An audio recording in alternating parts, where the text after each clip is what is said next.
Don't do what I do and waste a lot of time in the Reddit underground. When I go to look things up and I find myself on Reddit and I'm scrolling down, it feels like I'm going deeper and deeper into the bowels. At some point, I'm just hungry and thirsty, need to go to the bathroom. Imagine you got invited to a party, and when you got there, the host was complaining about what a bummer party this was because hardly anyone showed up. You've dressed up, shown up, got there on time, and then the host jumped onto their phone to message people to try and find out why more people didn't come to the party. And then because the host was too busy on their phone trying to find out where everyone else was, they've forgotten to turn the music on. Is that a good party? On a scale of 1 to 10. Number 1 is not understanding the one-to-one relationship that you have with the person watching your video. Everyone knows that YouTube isn't just about uploading videos, is it? It's about building a community and building your audience. But what is a community? They might be surrounded by people, but they've got their headphones on and they are in a little bubble. It's just you and them. It's a dinner for two. And they might even be actually having a meal, like at their house or at a work canteen. The things that you say, remember, there's also a conversation going on in their head. We'll come back to storytelling and people identifying themselves in you a little bit later. So make sure you watch to the end of the video. Another analogy is that they've chosen to take your video for a test drive. And by the way, as soon as they click, you need to reaffirm that click, because from that point, the clock starts ticking, second by very, very loud second. They're here now, but are they going to stay? So yeah, the person's pulled out of the car yard onto the street and they're thinking, is this the right car for me? Out of all those bright, shiny cars, is this the one? Unless that person is a true fan, they like you, they know you, they get you, they watch quite a few of your videos, the person taking that car for a test drive is looking for any reason as fast as possible to click off that video. Because you know what? They've left quite a few beaut cars back in that lot. A lot of them, like they fancied quite a lot of them, but there was something about your car that you're selling that they quite like the look of. So trust me, they're looking to bail ASAP. Can you relate? Let me know in the comments. I'm not going to talk about the obvious stuff like knowing your audience's needs and wants and questions and preferences. Does that sound like a bit of a Tinder search? Not that I'd know, just hypothetically asking for a friend. Okay, so I'm assuming that you know that. You're picking that up and they're in your niche, you're in their niche. So far, so good. And you know how to engage with people. You do it.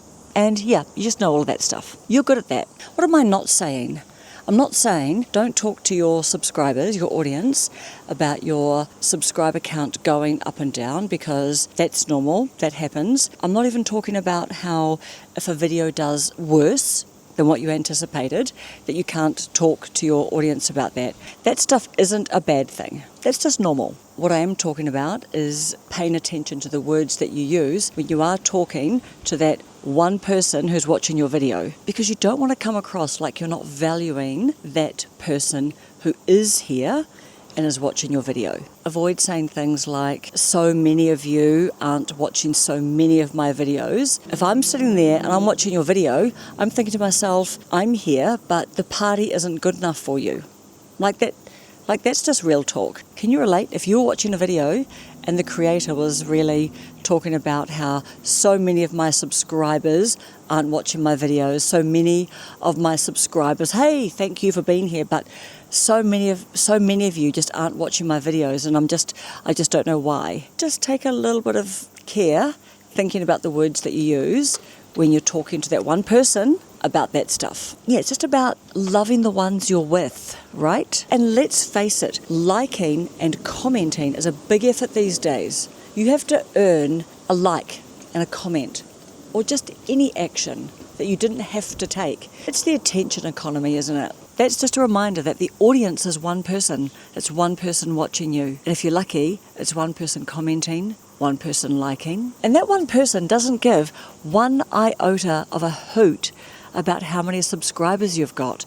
Because you know what? If I'm subscribed, then I'm subscribed. But you know, sameness is the opposite of interesting-ness. Number 2 is not keeping things interesting. If the pacing, emotion, settings, and intensity are the same, that's sameness. You can't just rely on visuals and cuts, even though those are good tools to use. Pacing. Pacing is not talking at speed. It's the musicality of the video and the speed at which your content flows. For example, the way that I try to vary my pacing is that recently I've started using Premiere Pro for automatically cutting out a lot of the long pauses. I used to do it manually, but once I found out that Premiere Pro have got a function in there, I use that. Then I go back and I will cut out some more pauses, but then I'll make sure to leave some in because I don't want my videos to be, I try not to make them samey. I want there to be a certain amount of pace, but also I want there to be some pauses. So sometimes I'm talking a little bit more quickly and I'm running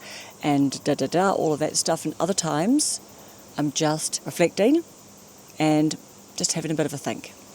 So just like there, I haven't gone chop. A lot of talking, cut out the pauses, but not all of the pauses because that would be sameness. Plus, I like to leave pauses and silences in there just because I think it's good for the viewer to just be able to think in real time as well. So just as I'm thinking in real time, sometimes I think it's nice for, just people's brains to catch up because you've got an idea what you're going to say and what you're going to say next, but they don't. So I think that is quite a useful tool just to really vary the length of pauses that you use. So pacing in YouTube videos is also about the combination of editing, cuts, dialogue speed, music and visual elements that keep the audience engaged. So depending on the style of video you like to make, we've talked about frequent cuts, removing dead space and also just keeping things moving, and also visuals like text sometimes on the screen or like an image that stops the sameness of just you, like being in the same place. And that's another reason why I like to sort of like vary, sometimes I'll be talking straight to you like this, just be coming down like this and really freaking you out because now you can see up my nostrils. So a well-paced video keeps viewers engaged and we're not rushing and we're not being too slow. Or even captions. Captions are good. I've been experimenting with captions. What do you think about captions on the screen? Do you think that, can you take or leave them?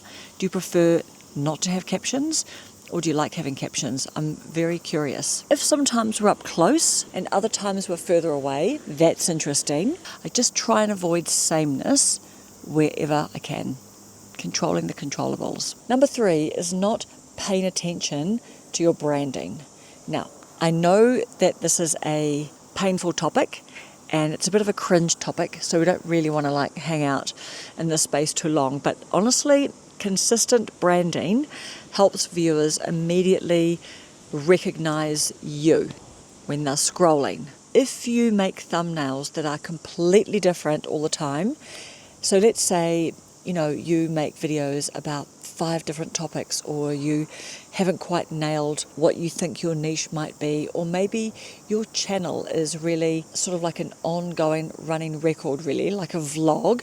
Be aware if you use the exact same photograph of you on all of your thumbnails, because I think there is a risk that people could easily think, oh, I've actually seen that video before because it looks really familiar, or are they going to sort of think, oh, are we just going to talk about things that you've already talked about? And again, but I don't know if that works if you've got a channel like that, a super niched down channel. And look, I've seen videos where they say the best thing in terms of taking thumbnail shots is to go take a bunch of photographs of yourself with different facial expressions. Maybe you're pointing over here, maybe you're looking over there, and you can just use those photos in all of your thumbnails because you've covered off the 10, 12, 16 different common expressions that you might want to use for your YouTube videos. But I just think maybe even if you're just wearing the same thing all the time, it might work.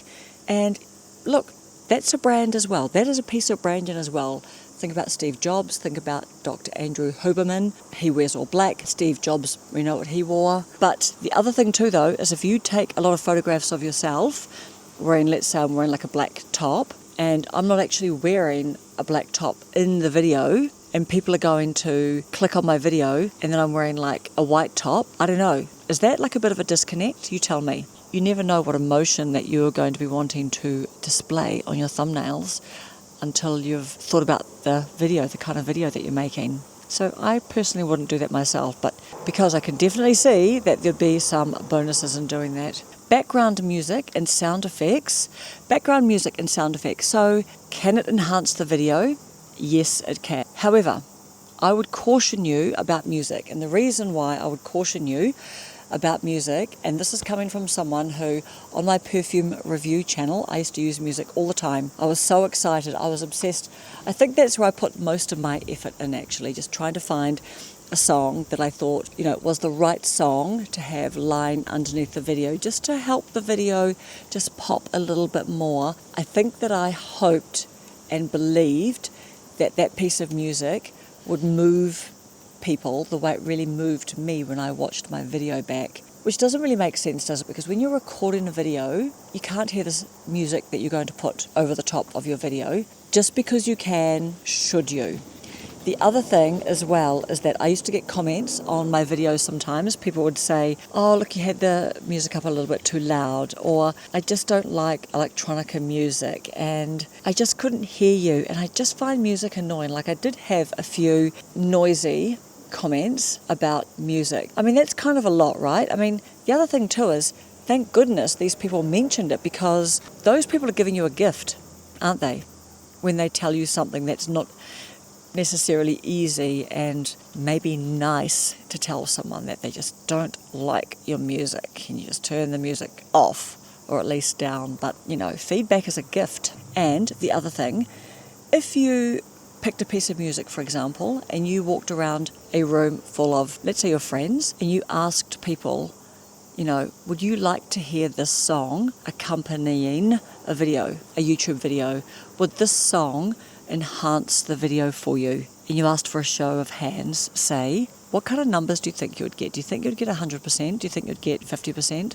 Exactly. And the same thing for your Spotify list. How many people do you think would have exactly your Spotify list or my Spotify list? Nobody?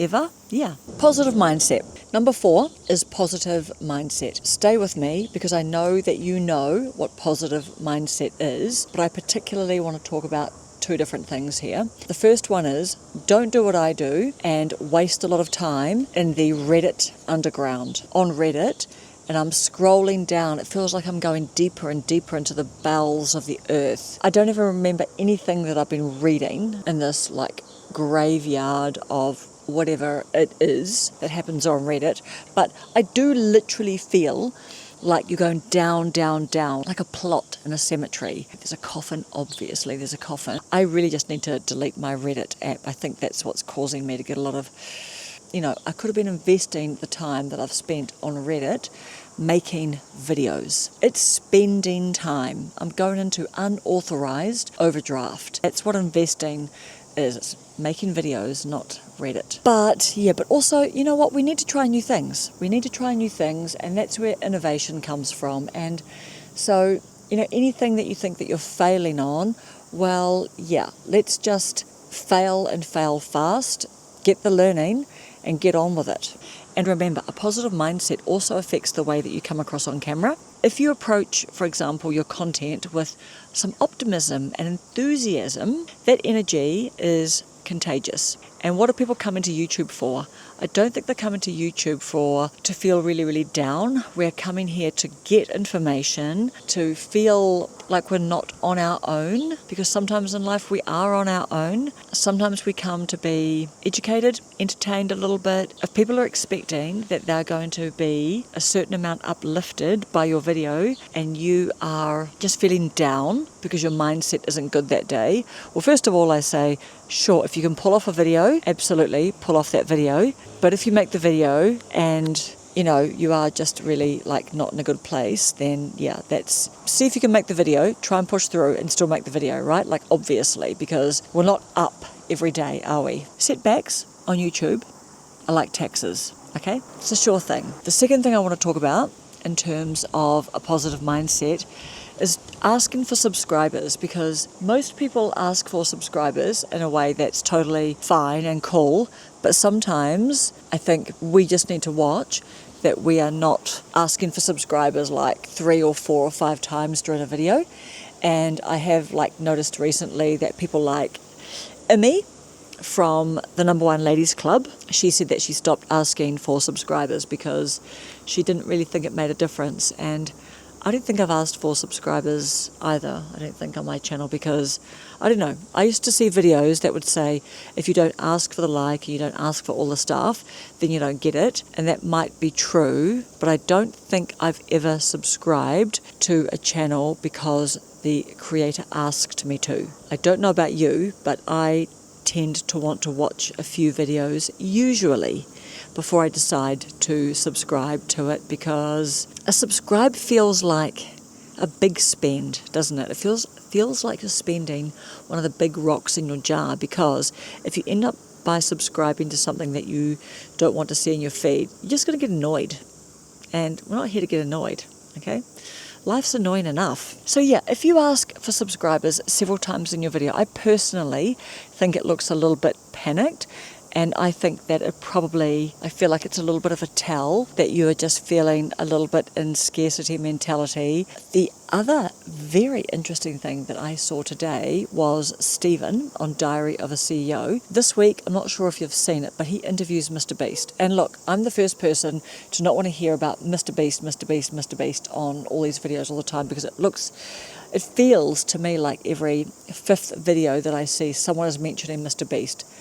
But it's quite a big deal that Diary of a CEO, Stephen Bartlett, is interviewing Jimmy. Head on over there if you want to hear about the man who was the boy who was obsessed with YouTube. He's interviewed the biggest YouTuber in the world this week.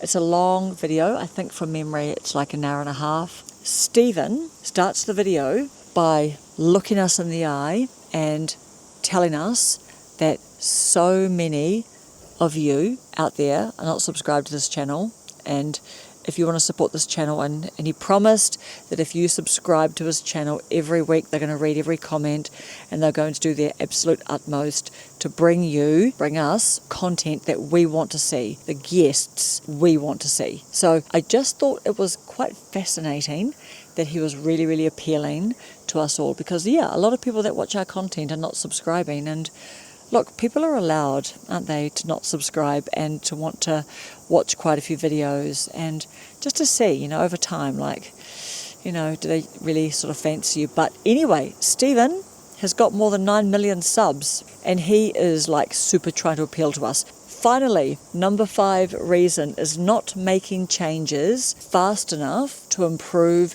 your videos. I've got 2 or 3 quick points to talk to on here. So one of them is, this can be not getting into your video fast enough. Again, I talk about Susan from 60 Insane. She said to me that she made a change to a video when she saw that people were dropping off early in the video. She thought, I'm probably walking along and talking and maybe just being a bit too chit-chatty and not getting straight into it, because I think she's titled it something about this video is like a bit of a therapy session. But anyway, I think she had a very good instinct to recognise that if people are dropping off in the first few minutes, well, she's just going to cut those first few minutes out, and it's improved the watch time of her video, the stickability. So that's pretty awesome. That's good. That's taking action, just learning fast.